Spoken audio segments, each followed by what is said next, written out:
Selamat siang anak-anak semuanya, salam sehat untuk kalian semua. Semoga kalian selalu dalam keadaan sehat, kemudian selalu dalam lindungan Tuhan. Hari ini kita bertemu lagi dalam pembelajaran bahasa Indonesia. Jika pertemuan sebelumnya kita membahas tentang teks prosedur, maka pada pertemuan hari ini kita akan membahas tentang teks eksplanasi. Seperti apa teks eksplanasi? Sebelum kita membahas dan menguraikan lebih jauh tentang teks eksplanasi, terlebih dahulu kalian akan memahami apa kompetensi dasar dan tujuan pembelajaran dalam pertemuan hari ini. Nah, tujuan pembelajaran pada pertemuan hari ini adalah siswa dapat memahami unsur atau struktur dan kaidah kebahasaan yang terdapat dalam teks eksplanasi kompleks, baik melalui lisan maupun tulisan. Jadi maksudnya, dalam pembelajaran atau di akhir pembelajaran nanti, kalian dituntut untuk bisa memahami atau mengidentifikasi struktur dan kaidah kebahasaan teks eksplanasi. Nah, apa itu teks eksplanasi?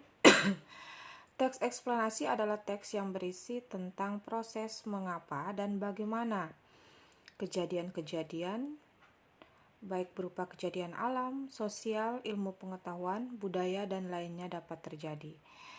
Jadi sederhananya eksplanasi adalah teks yang berisi tentang sebuah kejadian atau sebuah peristiwa terjadi di suatu tempat.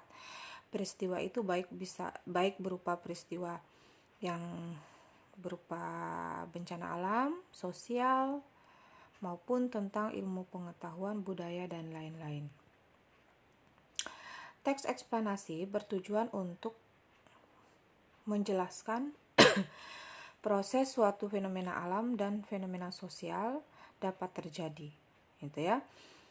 Jadi teks eksplanasi ini ditulis untuk menyampaikan informasi tentang proses terjadinya sebuah fenomena alam maupun fenomena sosial. Fungsi teks eksplanasi. Apa fungsinya? Sebagaimana sifatnya yang berisi tentang proses terjadinya sebuah fenomena, maka fungsi dari teks eksplanasi adalah untuk menyampaikan informasi atau untuk memperluas wawasan, pengetahuan, dan keyakinan para pembaca atau pendengar terhadap bagaimana sebuah fenomena atau kejadian dapat terjadi. Tuh ya, ciri-ciri teks eksplanasi. Ada 4 ciri teks eksplanasi. Yang pertama adalah eksplanasi itu tersusun atau terbentuk dari 3 struktur, yaitu ada pernyataan umum, deretan penjelas, dan penutup. Kemudian ciri yang kedua adalah membuat informasi sesungguhnya atau fakta. Jadi ciri-ciri eksplanasi yang kedua itu adalah dia memuat tentang fakta atau kejadian yang benar-benar terjadi. Nah, yang ketiga, menjelaskan suatu kondisi atau fenomena. Maksudnya, dalam teks eksplanasi itu terdapat bagaimana sebuah fenomena terjadi.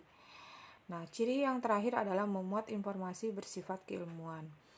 Karena eksplanasi ini sifatnya dia kejadian atau peristiwa yang mengglobal, maka sifatnya adalah memiliki informasi keilmuan atau bisa menambah wawasan atau pengetahuan seseorang.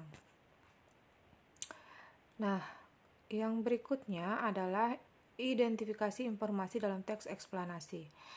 Apa yang bisa diidentifikasi dari teks eksplanasi? Ada 2 yang bisa diidentifikasi, yaitu fakta dan gagasan pokok. Fakta adalah peristiwa atau kejadian yang benar-benar terjadi, yang tidak direkayasa. Sedangkan gagasan pokok itu adalah ide-ide yang disampaikan dalam teks eksplanasi. Nah, ini Ibu sajikan atau cantumkan contoh teks eksplanasi sosial ya, fenomena sosial. Contohnya adalah demonstrasi massa. Nanti silakan dibaca dan dicermati, karena kalau ibu bacakan, jelaskan, nanti durasinya sangat panjang. Nah, ini masih lanjutan teks eksplanasi. Nah, sekarang setelah kita memahami apa itu teks eksplanasi, maka kita masuk kepada tujuan pembelajaran, yaitu struktur teks eksplanasi. Teks eksplanasi dibangun atau disusun oleh identifikasi fenomena. Maksudnya adalah mengidentifikasi sesuatu yang diterangkan. Itu ya. Kemudian penggambaran rangkaian kejadian. Penggambaran rangkaian kejadian ini maksudnya adalah bagaimana sebuah kejadian itu bisa terjadi. Itu ya. Kemudian ulasan. Ulasan ini berisi sebuah komentar atau penilaian si pembaca terhadap bagaimana sesuatu terjadi, dijelaskan dalam teks eksplanasi. Itu. Ini peta konsepnya, struktur teks eksplanasi. Jadi ada identifikasi fenomena, latar belakang kejadian. Jadi dijelaskan deskripsi umumnya seperti apa. Misalnya kalian ingin mencontohkan terjadinya bencana gempa di Palu. Jadi disampaikan bahwa diuraikan secara singkat seperti apa itu gempa di Palu, apa latar belakang kejadiannya gitu. Nah, bagaimana proses kejadiannya diuraikan, kronologinya seperti apa, penyebabnya seperti apa.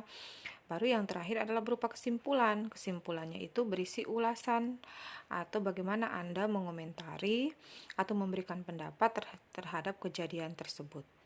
Itu ya. Itu strukturnya. Nah, setelah struktur, kita masuk ke aspek kebahasaan.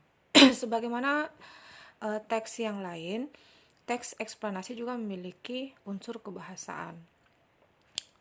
Yang pertama ada konjungsi kausalitas. Apa itu konjungsi? Konjungsi adalah kata penghubung. Kausalitas adalah kata penghubung yang bersifat menghubungkan secara langsung. Antara lain, contohnya sebab, karena, oleh karena itu, oleh karena itu, oleh sebab itu, dan sehingga. Kemudian ada konjungsi kronologis. Konjungsi kronologis itu berhubungan dengan konjungsi waktu. Kronologis itu urutan kejadian ya. Jadi konjungsi kronologis adalah hubungan waktu. Konjungsi yang memiliki hubungan waktu. Contohnya kemudian, lalu, setelah itu, dan pada akhirnya. Nah, aspek kebahasaan yang dimaksud Ibu cantumkan dalam contoh berikut. Nah, pada bulan keempat, yaitu konjungsi kronologis. Pada bulan, pada, itu ya, pada itu konjungsi. Bulan keempat menandakan dia kronologis atau urutan kejadian waktu. Muka telah kian tampak seperti manusia. Dalam bulan kelima, rambut-rambut mulai tumbuh pada kepala. Selama bulan keenam, alis dan bulu mata timbul. Setelah 7 bulan, itu fetus mirip kulit orang tua dengan kulit merah berkeriput. Selama bulan ke-8 dan ke-9, itu. Jadi ini adalah bagaimana sebuah siklus kehidupan terbentuk dalam rahim manusia. Itu yang berupa bayi. Jadi pada bulan keempat, bulan kelima, dan seterusnya itu merupakan konjungsi kausalitas atau kronologis. Nah, aspek kebahasaan berikutnya biasanya dalam teks eksplanasi ada kata ganti. Kata ganti yang dimaksud adalah bisa kata ganti orang pertama, bisa kata ganti orang kedua, bisa kata ganti orang ketiga. Sama dengan teks prosedur kemarin, dalam teksnya terdapat kata ganti.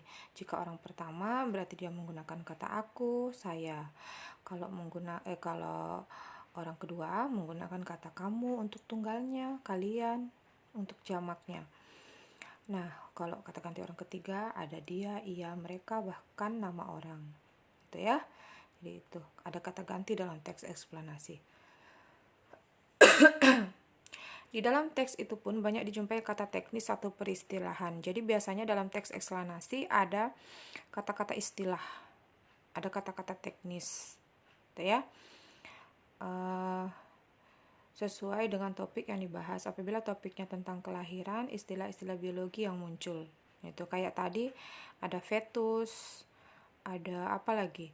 Pokoknya yang berkaitan dengan terbentuknya janin. Gitu ya, terbentuknya janin atau bayi. Jadi biasanya istilah-istilah biologis yang muncul. Kalau kalian ingin membuat teks eksplanasi tentang COVID-19, berarti istilah-istilah yang muncul biasanya istilah-istilah kedokteran. Contoh, nama-nama obat, itu kan menggunakan nama-nama istilah. Atau tumbuhan-tumbuhan yang bisa digunakan untuk menangani COVID secara herbal. Biasanya tumbuh-tumbuhan itu menggunakan nama-nama istilah atau nama-nama Latin gitu ya. Jadi dalam eksplanasi, karena dia teks yang bersifat keilmuan, seringkali memuat tentang kata-kata istilah di dalamnya. Gitu ya. Nah, bagaimana pola pengembangan teks eksplanasi? Pola pengembangan teks eksplanasi itu silakan dicermati. Yang pertama ada pola pengembangan sebab akibat. Jika kalian ingin membuat teks eksplanasi, silakan membuatnya dengan pola sebab akibat. Maksudnya sebab akibat itu adalah kalian uraikan dulu sebabnya, kemudian berlanjut dengan akibat. Contohnya seperti yang sudah Ibu berikan di sini, eksplanasi tentang gempa. Namun ini gempa yang berada di daerah istimewa Yogyakarta. Silakan dicermati yang mana bagian sebab, mana bagian akibat. Itu ya. Gempa bumi melanda wilayah bagian selatan daerah istimewa. Kekuatan gempa bumi tercatat 6,28 skala Richter, pusatnya terletak pada posisi 25 km barat daya kota Yogyakarta. Gempa ini mengakibatkan puluhan orang meninggal. Nah, itu sudah masuk akibat. Sedangkan sebabnya yang bagaimana? Sebabnya mungkin karena ada lempengan bumi yang bergerak atau bagaimana. Itu yang dimaksud dengan sebab akibat. Jadi diuraikan dulu sebabnya, baru akibatnya akan muncul dari sebab yang ditimbulkan. Selanjutnya ada namanya pola pengembangan proses. Maksudnya adalah dalam eksplanasi yang kalian tulis, kalian uraikan proses kejadiannya, kronologi sebuah tahapan-tahapan yang membuat atau memicu terjadinya sebuah fenomena. Di sini juga sudah Ibu cermati, silahkan dibaca, dipahami, karena kalau Ibu jelaskan nanti durasi waktu sangat panjang sekali.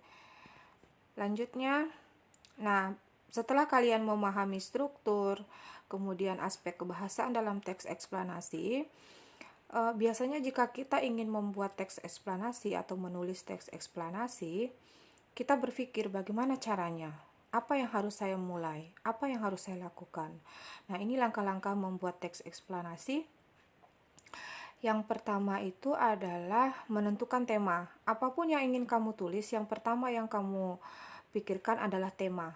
Tema apa yang akan saya angkat? Masalah apa yang saya akan mau tulis? Gitu ya.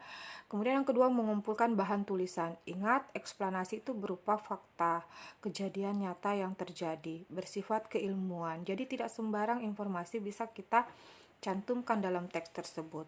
Sehingga perlu adanya perencanaan atau tahapan mengumpulkan informasi-informasi sebelum kita memulai menulis, agar apa yang kita sampaikan bisa benar-benar bersifat keilmuan dan fakta, bukan opini ataupun rekayasa. Nah, selanjutnya setelah melakukan dua hal tersebut, step yang ketiga adalah membuat kerangka tulisan. Kenapa kerangka tulisan penting dibuat? Agar tulisan kita tidak melebar kemana-mana. Seperti ketika kita mengarang, itu kan ada namanya kerangka karangan. Nah, dalam menulis teks eksplanasi, sebaiknya juga kita membuat kerangkanya. Kita list dulu, pertama apa yang saya buat. Oh, pertama saya ikuti strukturnya. struktur teks eksplanasi. Misalnya pertama saya membuat tentang latar belakang kejadian seperti apa, kemudian urutan kronologis kejadiannya, barulah akibat yang ditimbulkan, barulah kesimpulan. Itu yang dimaksud dengan kerangka karangan kerangka karangan tulisan atau kerangka teks eksplanasi. Langkah yang terakhir atau yang keempat adalah mengembangkan tulisan. Jadi kerangka atau sub-sub pokok yang sudah kalian buat, barulah kalian kembangkan menjadi tulisan. Sehingga tulisan yang dihasilkan itu dia mengacu pada poin penting atau inti dalam teks, inti dari tema yang ingin disampaikan. Tulisan kita tidak melebar kemana-mana tanpa arah dan tanpa komposisi keilmuan. Jadi kalau sudah ada kerangka baru dikembangkan, maka dia akan mengerucut pada sesuatu yang penting atau fakta yang memang benar-benar ingin disampaikan. Itu ya. Baik, itu saja yang bisa Ibu jelaskan untuk materi teks eksplanasi. Apabila kalian merasa kurang memahami, silakan bertanya, tetapi yang ditanyakan itu benar-benar berkaitan dengan materi teks eksplanasi. Itu tolong dicermati dan disimak dengan baik-baik apa yang Ibu dijelaskan dalam video ini. Kalau ada yang tidak dipahami berkaitan dengan materi, silakan bertanya di grup ataupun secara WA pribadi. Nah, Ibu akan tanggapi apabila benar-benar berkaitan dengan materi. Apabila yang kalian tanyakan itu tidak ada Ibu jelaskan di sini. Jadi, tolong sekali lagi, pembelajaran abad 21 menuntut siswa cerdas, mengamati, menyimak, dan berliterasi. Belajarlah mendengar yang baik, belajarlah mendengar dengan seksama, kemudian belajarlah untuk membaca dengan cermat. Jangan sampai sudah nyata ada dituliskan, tetapi kalian tanyakan lagi. Sudah nyata ada dijelaskan, tapi kalian tanyakan lagi. Nah, itu menandakan bahwa kalian tidak berliterasi dengan baik. Kalian tidak mendengarkan video pembelajaran yang Ibu berikan. Jadi tolong dengarkan dulu, apabila ada yang tidak dipahami baru ditanyakan. Itu ya. Baik anak-anakku semuanya, sukses belajar dari rumah. Jaga selalu kesehatan Anda. Anda diberikan waktu untuk belajar di rumah agar kita sama-sama menjaga diri sehingga kita bisa memutuskan mata rantai COVID-19. Jika kita disiplin menjaga kesehatan dan kebersihan diri kita dengan tidak berpergi kemana-mana jika tidak penting, maka kita bisa mengurangi terpaparnya virus COVID-19. Kalau virus ini sudah berhenti, maka kita bisa aktif belajar lagi di dalam kelas. Jadi kalian tidak akan susah belajar di rumah, tidak bertemu guru secara langsung, tidak mendengar penjelasan guru secara langsung. Nah, kalau kaliannya bandel di rumah, disuruh belajar di rumah tapi kelayapan ke sana kemari, justru itu akan menambah atau meningkatkan penyebaran COVID. Jadi mau tidak mau pembelajaran dari rumah lagi. Oleh karena itu mari sama-sama kita bekerja sama, tetap jaga kesehatan kalian di rumah. Salam untuk orang tua di rumah, tetap semangat belajar dari rumah. Salam sehat. Selamat siang.